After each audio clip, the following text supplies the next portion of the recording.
Just try not to make a mess.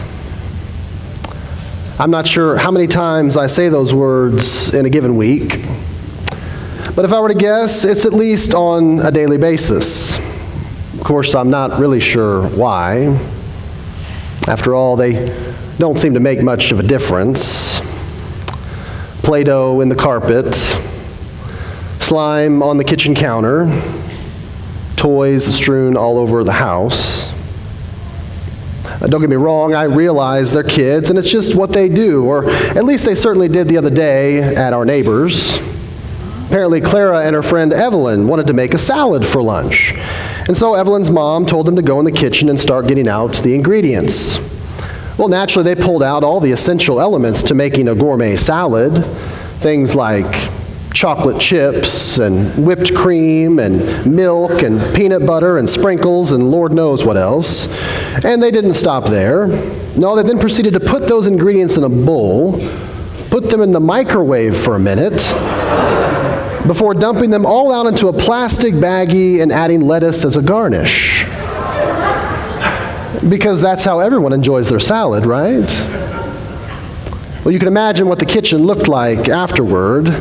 Let's just say they spent a good hour cleaning up. Although, to be fair, it's not just kids, it's adults too. Clara had the nerve to point that out to me when she came home just a few hours after being at Evelyn's. I was sitting in my office working on the sermon when she entered the room to make me aware. Daddy, this place is a mess. Thank you, Clara, for noticing. The truth is, we spend most of our lives preventing them, if possible, or at the very least, cleaning them up. We sweep, we vacuum, we dust, we wash. We don't like to deal much with a mess. I suppose that was the reason I felt so uncomfortable that day at church camp as an adolescent. In fact, I suspect it's the reason I still remember it so vividly to this day. Our counselors took us out into the middle of this field and proceeded to put out buckets of water balloons and shaving cream and silly string and a whole host of other things that are a pain to clean up. And their only instructions to us were this: go ahead, make a mess. The point was for us, of course, to have fun that afternoon. And yet in hindsight, I can't help but wonder if we were not also learning an important theological lesson too. After all, Jesus was always making a mess of things. Don't you remember when he spits on his hands and rubs them on the blind man's eyes to heal him? And when he walks into the temple and starts turning over the tables of the money changers. Of course, if you don't like feet, I suspect there's nothing messier than when he bends down and washes his disciples. Of course, the same is true of our reading this morning, in several different ways, mind you. First, he's once again calling the religious leaders hypocrites, challenging their notion of what it means to work on the Sabbath. Then he starts offering them free advice on where they should sit during this swanky banquet that's about to begin. Finally, and this one may have done the most stirring, he tells them that the next time they have a banquet, they should just go ahead and tear up that guest list of their friends and their neighbors, and instead invite a bunch of strangers, namely the poor and the crippled and the lame and the blind. The text doesn't tell us how people responded to his words, but then again, it doesn't need to. We have writings from that time that tell us. When scholars unrolled the Dead Sea Scrolls several years ago, they found the books of the Bible, including Hosea and Jeremiah. They also found what one group understood to be the invitation list for that great banquet. It reads, all the wise men of the congregation, the learned, the intelligent, men whose way is perfect, and men of ability and renown. They found the blacklist too. No man smitten in his flesh or paralyzed in his feet or hands, or lame, or blind, or deaf, or dumb, or smitten in his flesh with a visible blemish, no old and tottery man unable to stay still in the midst of the congregation, they shall not come. Well, I'd like to think we've evolved. I worry we're not all that different today. It's not that we haven't tried, especially as the church. The first congregation I served, we housed and fed the homeless each year for a week as a part of the city's winter shelter program. In preparation for that week, the coordinator for our congregation would put out sign-up sheets weeks in advance for folks to sign up for every aspect of making that ministry possible. Donating food and preparing meals and serving meals and staying overnight to chaperone and shuttling our guests to and from the church. And it did not fail. Every year we had more volunteers than we had spaces available.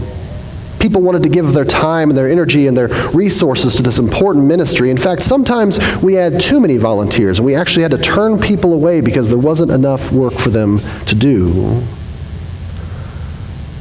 But there was one sign-up sheet that year after year had space available. Actually, most of the spaces were available.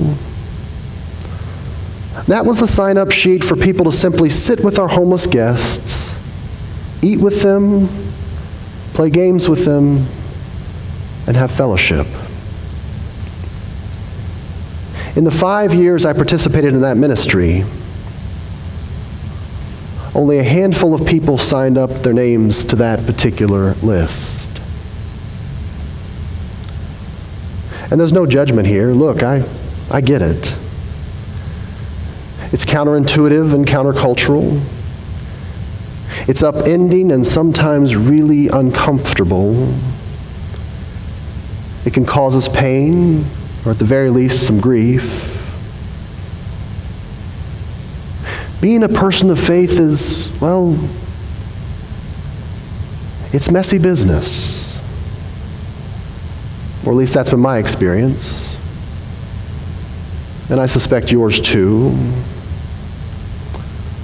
Like working with an addict on a daily basis, as Marion did while she was in seminary, who had HIV and hepatitis C and refused to wear gloves as he prepared lunch at the shelter. Or like serving the inebriated folks who would come weekly to the Salvation Army for lunch in the community I previously served, and it would proceed to lose that same lunch all over the floor, which the volunteers would then have to be responsible for cleaning up. Or going to the nursing home to visit someone you really care about who doesn't know who she is or where she is and becomes combative with you because Lord knows she doesn't know who you are either. Which got me thinking about Marion's cousin, John. I can remember on our wedding day, after the ceremony, coming back into the sanctuary to get ready to head to the reception when I found him on his knees cleaning up the floor in the chancel area. We had just served over 500 people communion by intinction, so you can imagine there was quite a bit of breadcrumbs and a lot of grape juice residue left behind on the floor. As a Catholic, though, he could not believe we would treat the host this way. Catholics don't leave any of the communion elements behind. I said to him, John, it's okay. We'll clean it up later. It's no big deal. And he responded, yes, it is. Our Lord is all over the floor. Besides, we can't leave this sanctuary looking like this. It's a mess. I respected his perspective. And yet I couldn't help but think, well, of course it's a mess. That's what happens when you share God's love with the world. And you know what I mean.